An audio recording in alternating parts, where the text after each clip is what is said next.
नमस्ते विद्यार्थी मित्रों। कक्षा 9वीं में काव्य पाठ हम पढ़ रहे थे एक फूल की चाल, जिसकी कवि है सियाराम शरण गुप्त।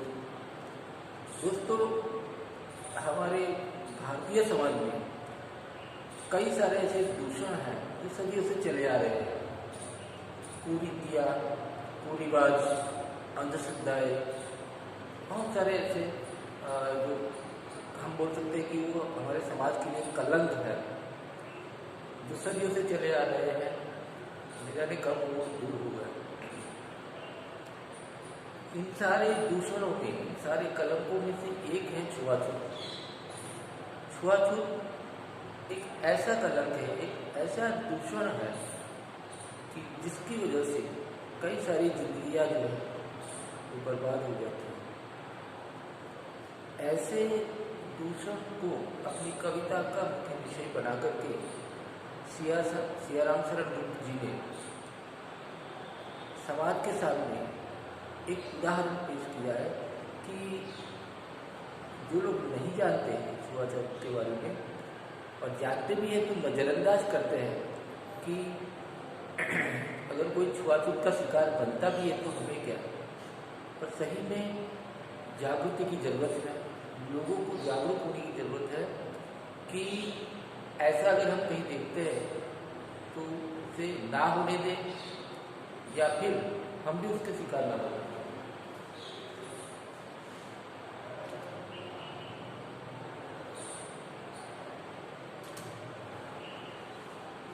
जरूरत है देश की जागृति की। तो इस तरह की रचना से हमें समाज की जो हमारी विडंबना है, ट्रेजेडी है, वो हमारे सामने आती है और हमें पता चलता है कि इस तरह भी होता है समाज में, दुनिया में ऐसा भी होता है। समाज में ऐसी बुराई भी होती है तो वो ना होनी चाहिए।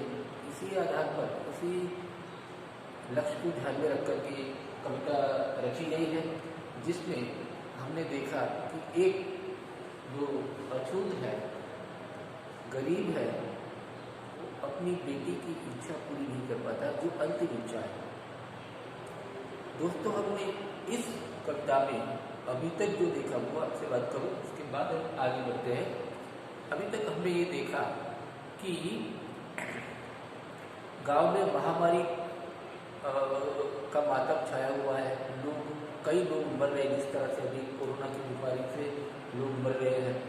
तो ऐसे में जो एक पिता है वो अपनी छोटी सी फूल जैसी बच्ची, उसको रोकता है बार बार घर से बाहर जाने के लिए कि बाहर मत जाओ, कहीं तुम इस महामारी की चपेट में आ गई तो मेरा क्या होगा। अपनी फूल जैसी बच्ची को बचाने के लिए उसे बार बार मना करता है कि बाहर खेलने मत जा। लेकिन बच्चे तो चंचल होते हैं, वो अपने पिता की बात नहीं सुनती और खेलने बाहर चली जाती है। लेकिन पिता को एक डर सताता रहता है कि कहीं वो भी इस महामारी का शिकार ना बने। तो ये जो डर था पिता के मन में, वही आगे होता है। ऐसा ही होता है कि वो भी इस बीमारी का शिकार हो जाती है और उसका बदन जो है वो बुखार के मारे तप रहा होता है। ऐसे में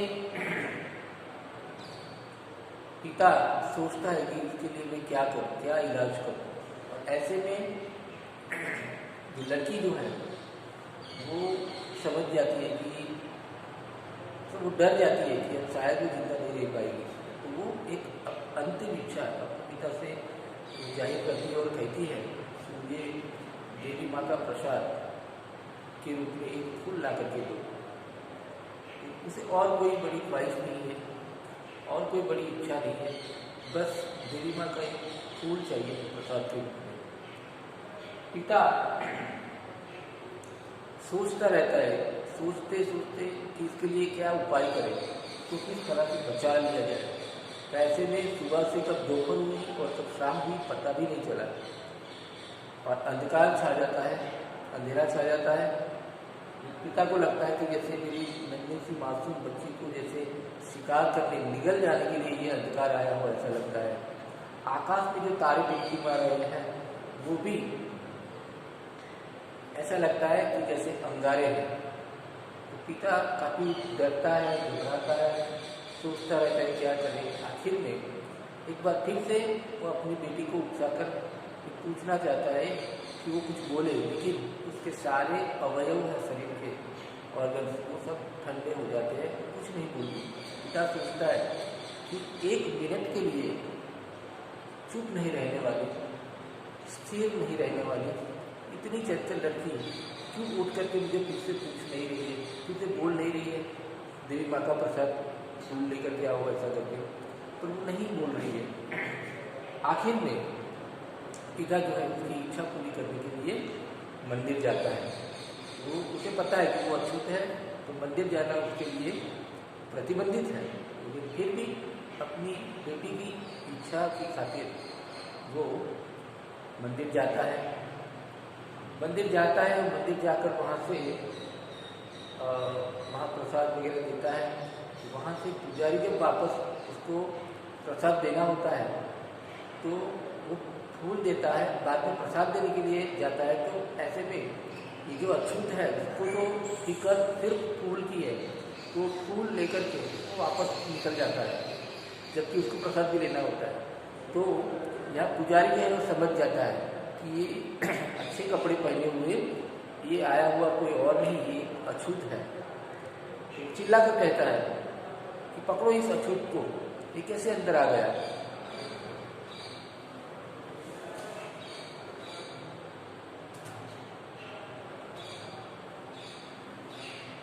ये अछूत है और ये मंदिर के अंदर कैसे आ गया, और इसने वर्षों से जो मंदिर की जो पवित्रता है उसको कलुषित कर दिया है, नष्ट कर दिया है।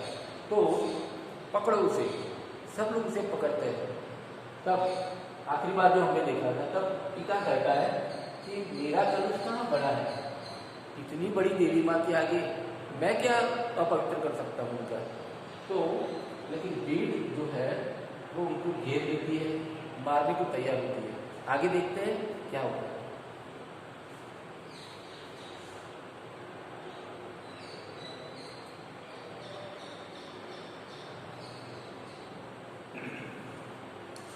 आगे पिता कहता है माँ के भक्त हुए तुम कैसे करके यह विचार खोटा। पिता कहता है कि तुम ये ऐसा माँ के भक्त होकर के एक खोटा विचार, एक गलत विचार ऐसा तुम कैसे सोच सकते हो। माँ के सम्मुख ही माँ का तुम गौरव करते हो छोटा। ये देवी माँ के सामने ही तुम देवी माँ का गौरव छोटा कर रहे हो, उसका महत्व कम कर रहे हो, इज्जत कम कर रहे हो। माँ के तो सभी बेटे एक समान होते हैं, और तुम ये खोटा, ये गलत ऐसा विचार कैसे लाते हो। उसी बात पर नाराज हो भक्त कहते हैं कि वह देवी माँ का कैसे भक्त है जो देवी माँ के मंदिर में उनके ही सम्मान के बारे में उल्टा सीधा कह रहा है ना। आगे देखिए।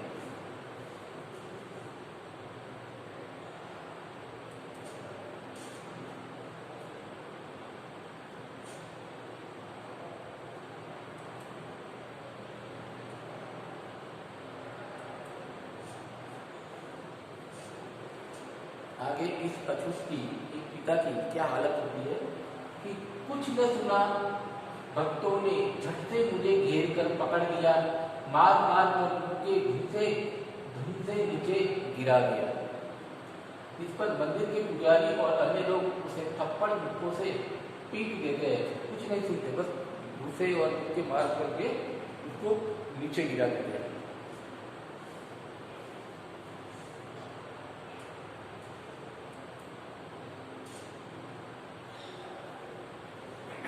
ऐसा होने पर क्या होता है कि गिर जाने से मेरे हाथों से प्रसाद भी बिखर गया, हाँ सबका सब हाय। अभागी बेटी कुछ तक कैसे पहुंच सके यहाँ। अब सारा जो हाथ में प्रसाद था वो छूट गया, और पिता सोचता है कि मेरी अभागी बेटी के पास अभी कैसे पहुंच पाएगा। इस मारपीट के बीच देवी का फूल भी उसके हाथ से छूट जाता है, और वह दुखी हो सोचता है कि अब कैसे वो फूल अपनी बेटी को दे पाएगा, है ना। किस तरह से मैं अपनी बेटी को अब ये फूल दे पाऊंगा।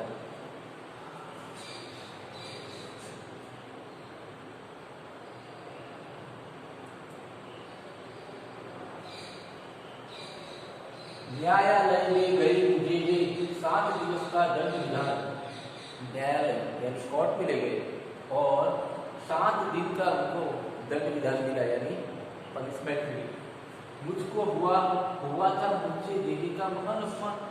अब ये पिता सोचता है, ये अछूत ऐसे सोचता है कि क्या देवी माँ का मुझसे अपमान हुआ था। भक्तजन सुखिया के पिता को न्यायालय ले जाते हैं, जहां उसे देवी का अपमान करने के लिए 7 दिन की सजा होती है।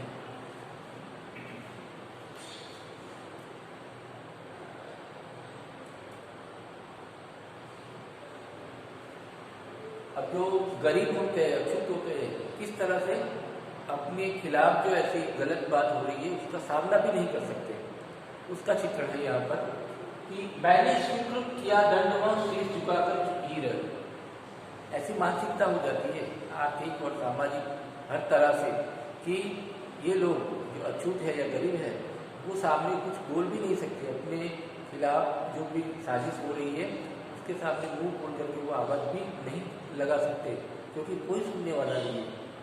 उन्होंने पहले से ही अपनी गुलामी, अपनी गरीबी हर तरह से स्वीकार कर ली है, तो वो कुछ भी सामने नहीं बोलता और क्या करता है, सिर झुकाकर वो अपना सिर झुकाकर वो सजा जो भी सुनाई उसको स्वीकार कर लेता है। उस असीम अभियोग दोष का क्या उत्तर देता, क्या करता? अब वो ये जो अभियोग है असीम, यानी ना क्षमा करने लायक, ऐसा जो उनका दोष है उसके बाद में वो क्या उत्तर दे पाएगा? अर्थ देखिए, उसने सर झुकाकर दंड स्वीकार किया, क्योंकि वह इस छुआछूत मानने वाले समाज में क्या सफाई दे सकता था भला। ऐसे सभी इतने लोग, ऐसे बड़े लोग जो कहलाने वाले सभ्य समाज के सामने आपको किसको फरियाद करें, क्या क्या सफाई दे? तो उसको और कोई चारा ही नहीं था, तो वो अपने पर जो इल्जाम लगाया है, जो सजा है, वो स्वीकार कर लेता है।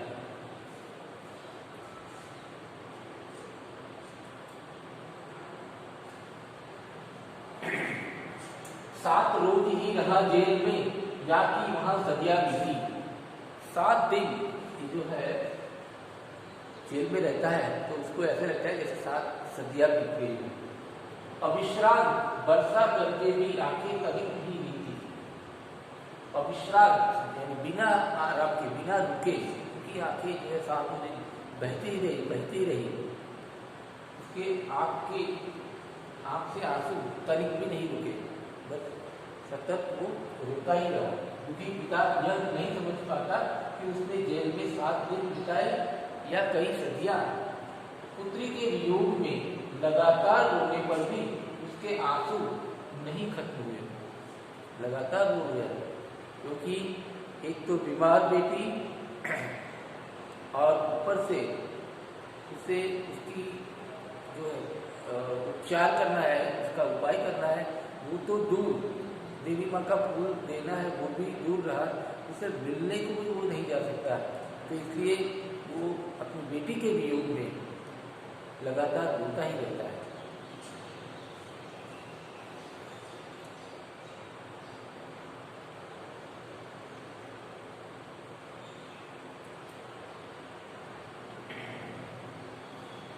दंड भोग कर जब मैं छूटा, पैर न उठते थे घर को। एक डर अनजाना सा, मैं घर जाऊंगा, मेरी बेटी की हालत क्या होगी। तो घर जाने के लिए उसके पैर नहीं आगे बढ़ रहे थे, तो पैर न उठते थे घर को, पीछे ठेल रहा था कोई भाई जर्जर तंग कंजर को। मेरे जर्जर यानी कमजोर तंग यानी शरीर को क्या है, ऐसे कोई लग रहा था कि मुझे कोई पीछे खींच रहा है। पहले किसी लेने मुझको नहीं दौड़ कर आई माँ, पहले की तरह मेरी बेटी के सामने से लेने क्यों नहीं आई। उलझी हुई खेल में ही हाँ, अब की न दिखाई माँ, शायद वो खेल में उलझी होगी इसलिए मुझे दिखाई नहीं। छूटने के बाद एक अनजान दर्द से पिता के पैर उठ ही नहीं रहे थे। घर पहुँच कर देखा तो नहीं, क्या पहले जैसे दौड़ कर आई नहीं, वो बाहर खेल रही थी। उसको ऐसा लगा कि ये बेटी नहीं आई, पर शायद खेल रही होगी।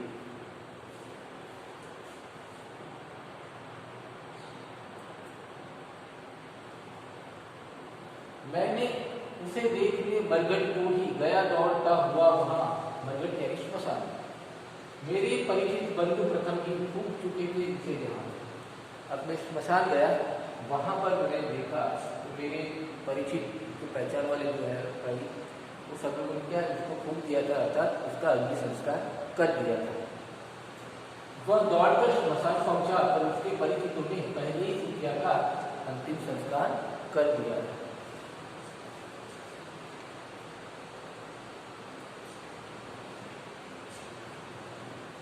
बुझी पड़ी थी चिता वहां पर, छाती गदक उठी मेरी। चिता वहां जल रही है, लेकिन ये पिता की छाती जो है वो गदक रही थी, जैसे चिता जल रही है उस तरह से। भाई फूल से कोमल बच्ची हुई रात की ढेरी, फूल जैसी बच्ची रात की ढेरी में तब्दील हो गई। वहां सुखिया की चिता जल गई थी और फूल से कोमल बच्ची अब बस रात का एक ढेर थी और कुछ नहीं।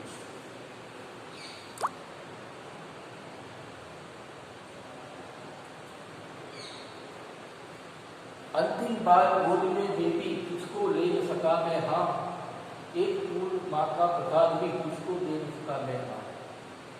अपनी लाचारी, अपनी विवशता पिता जाहिर करता है कि मैं कितना अभागा हूँ कि मैं अपनी बेटी को अंतिम बार भी उसको गले नहीं लगा सका, उसको गोद में नहीं ले सका, और देवी माँ का जो प्रसाद है, फूल है, वो भी उसको मैं नहीं दे सका। मैं कितना अभागा हूँ, पिता सोच रहा है। इस प्रकार अछूत होने के कारण वह बेचारा अपनी मरणासन बेटी की अंतिम इच्छा भी पूरी नहीं कर पाता।